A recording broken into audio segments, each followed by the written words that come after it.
Let's forget the cares of a troubled world and journey out into the open spaces of the Northwest, where Mount St. Helens reflects its scenic grandeur in the cool, refreshing waters of Spirit Lake, and Mother Nature is at peace with mankind.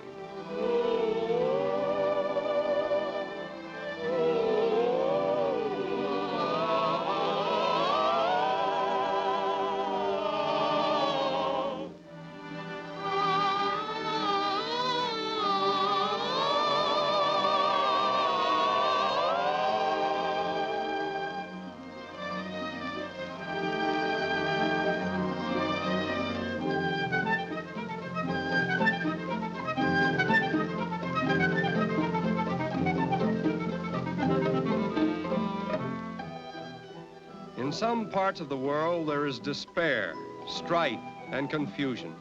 But here there is joy in the natural diversions of life. A simple solution, perhaps, to the complicated situations that confront our modern civilization.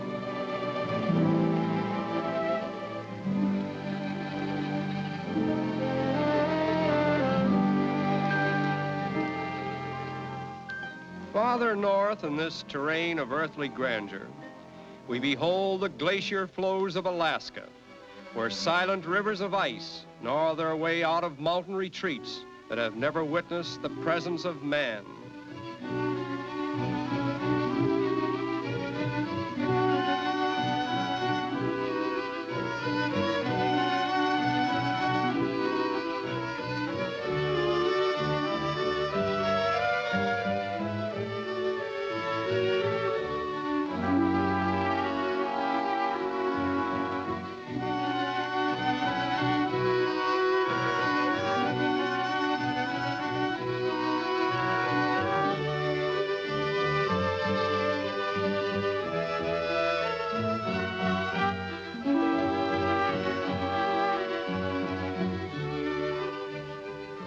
Most of the world's largest glaciers are to be seen in Alaska, where there is more accumulated snow on the mountain peaks than can be entirely melted by the warmth of summer.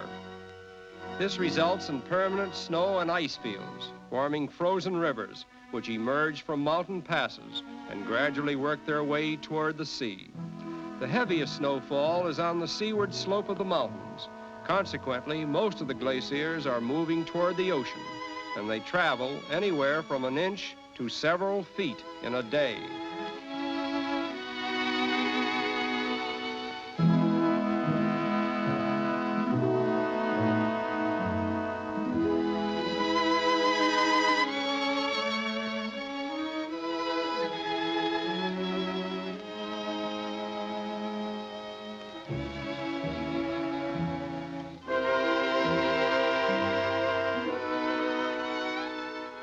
As we gaze from the windows of our plane out over this expanse of scenic grandeur, we lift our voices in praise of the natural forces that created it.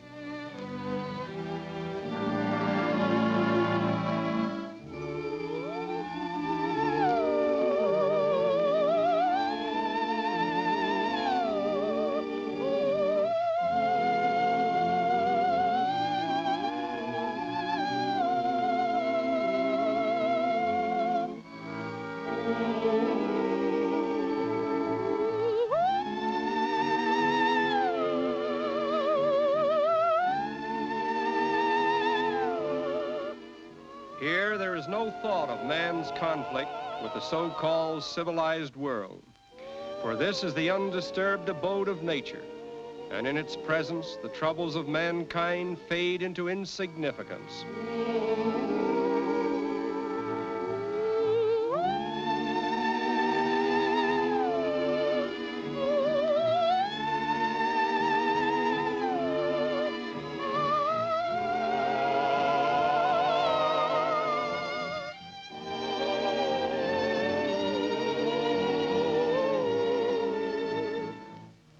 By air or by sea, the natural grandeur of Alaska is ever present. We are now en route to Columbia Glacier, one of the world's most spectacular ice flows, and the captain of our good ship, the Baranof, has promised to sail as close to this great phenomenon as safety will permit. Columbia Glacier, with its height varying from 1 to 300 feet, is about 25 miles long and almost 4 miles in width.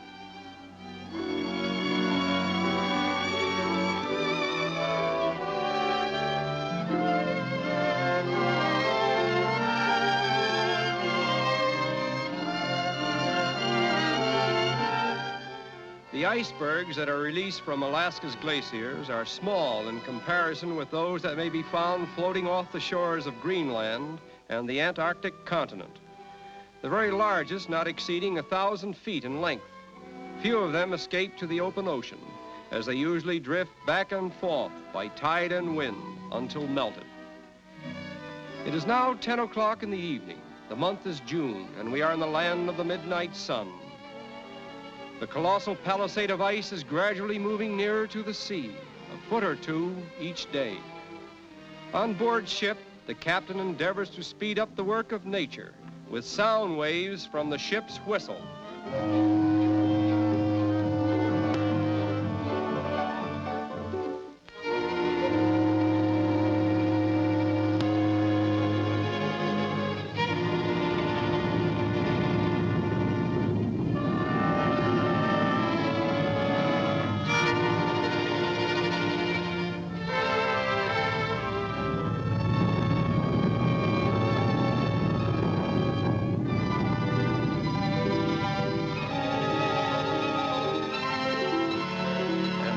Great forces of nature go on through the ages, building and destroying independently of man.